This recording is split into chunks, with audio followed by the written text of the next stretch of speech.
चेईछि mafia सोईछि प्रशासन सिंह भाग नेउछि किए काहा बଳରେ बलिया मरम माफिया।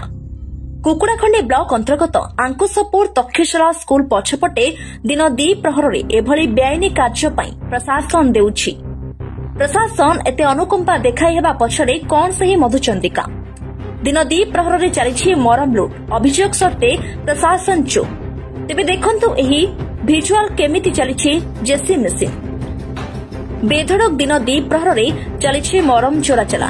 सरकार सबु नियम को खोलामखोला भाव उल्लंघन कर चली स्थानीय अंचल किछि माफिया और राजनेता। एठरे नियम को बाय बाय करी बेआईनी नियमयुक्त आईन में परिणत कर सारे। खोद एहार नमूना देखा मिली कुकुड़ाखंडी ब्लॉक तहसिल अधीन थिबा आंकुशपुर राजेश्वर तक्षशिला स्कूल पछपटे। ताहले केबे एही मरम माफिया उपरे दृढ़ कार्यानुष्ठान नेबे देखिबाकू बाकी रहिला। कुकुड़ाखंडी रवीन्द्रनाथ साहू रिपोर्ट खबर टुडे।